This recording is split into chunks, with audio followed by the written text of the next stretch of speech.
sugar alternatives, and most of the sweeteners are actually worse than regular sugars because it's not about calories, but the impact on your body, your hormones, and your health in general in a long term. So in today's video, I would like to share with you what are the bad sugars and sugar replacement you should avoid, what are good sugars you can consume without worrying about your health, in moderation, of course. I will show you also how much is too much sugar. So we all love sugars, and it's not about like avoiding sugar at all, because our brain needs sugar, and when we exercise and are active, we also need healthy sugars, healthy carbs to fuel our muscles for energy. Because yes, you can produce energy from like the fats, but it's like the extra work for your liver. So again, depending on the intensity of exercise and how much you're exercising, how much you're moving, you want to optimize this process, how body is producing energy, regenerate. And yes, now I'm making those healthy coconut protein balls with a healthy sugar, which is like raw honey, because it also has other nutrients, including digestive enzymes that actually help you digest food that you're eating. So let me start with explaining first, why sugar replacement and sweeteners are bad. And you probably noticed that now when you shop, you see a lot of products, especially like the snacks and sweet products, or like even granola, with the labels no sugar or like sugar-free.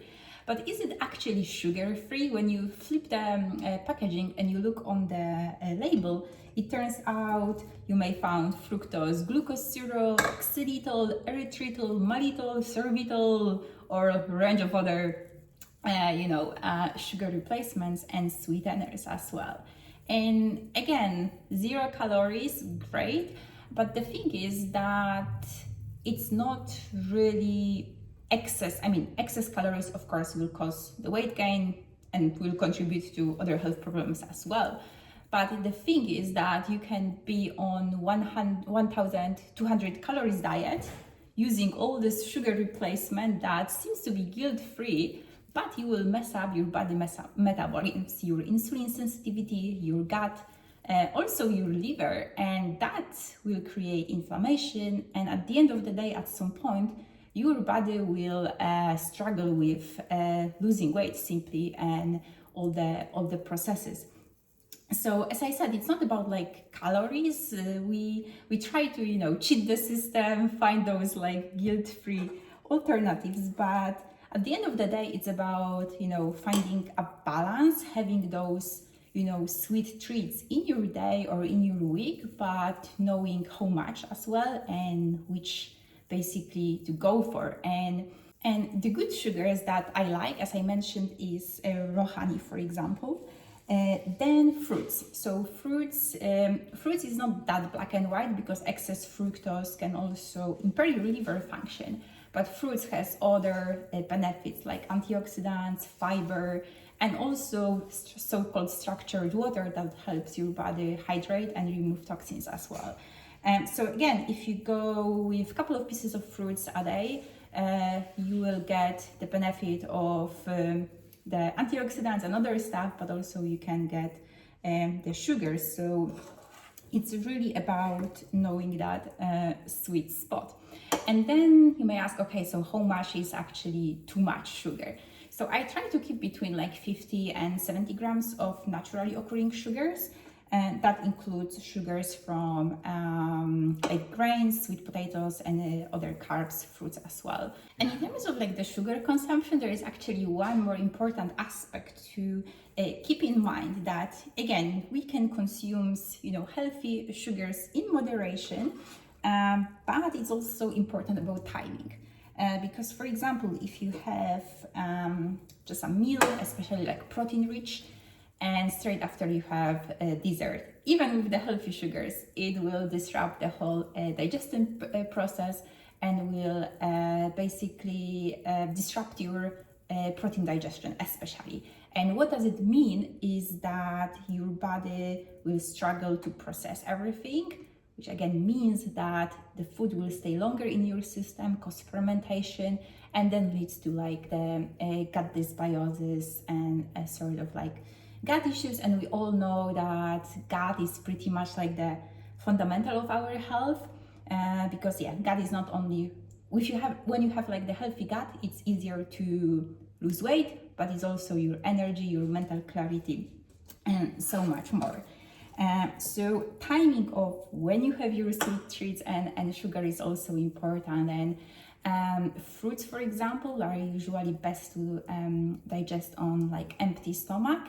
And if you want to have those sweet treats or those like protein coconut energy balls I'm doing, which contains only actually 2 teaspoons of sugar, but they are still have a nice texture and satisfy that sugar craving. Best to have also in between your meals and not straight after. I wanted to give you a bit of like more clarity to really watch out on sugar replacements, and in terms of like which ones are like the worst. Glucose fructose syrup is definitely one of the worst ones, because it disrupts the whole insulin metabolism. And then those like sugar alcohols like xylitol, erythritol, which are, seems like they are advertised as like the better, healthier version. But again, less calories, which is like, okay, fine, but it's not the calories that cause the problems, it's the impact on your body. And for example, those sugar alcohols can contribute to developing SIBO, which is another gut type of dysbiosis. And then also they were shown to increase like the gut inflammation, and at the end of the day have pretty much a similar impact as sugar. And from sweeteners, definitely avoid artificial one, aspartame.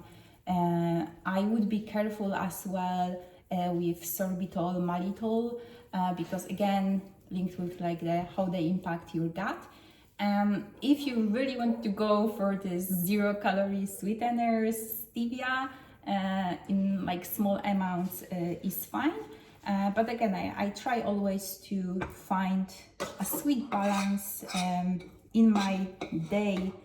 To if I'm having sugar, I'm just having like sugar, like from honey, fruits, or like the small amount regular sugar. For example, I'm eating like chocolate, but I choose 90% chocolate, and it has only, I think, 7 grams of sugar per 100 grams. And it's fine, because if I have 1-2 pieces, it's literally 1 or 2 grams of sugar.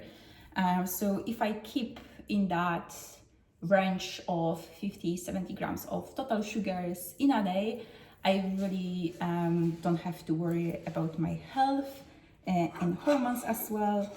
Because what happens when we try to restrict too much, or like find those replacements that we think they are better, but at the end of the day they are not, we may risk ourselves to overeat because we restrict ourselves from too much. Or, as I mentioned, this like negative of all your body system. And when you mess up your like the basic processes, your metabolism, how your liver function, how you detoxify, how is your gut health, then the whole cascade of health symptoms and also hormonal imbalances will start develop. Because when you mess up your gut, you absorb nutrients less efficiently. Your thyroid function may start to be compromised, because the thyroid hormone conversion happens in the gut, and also the whole estrogen metabolism.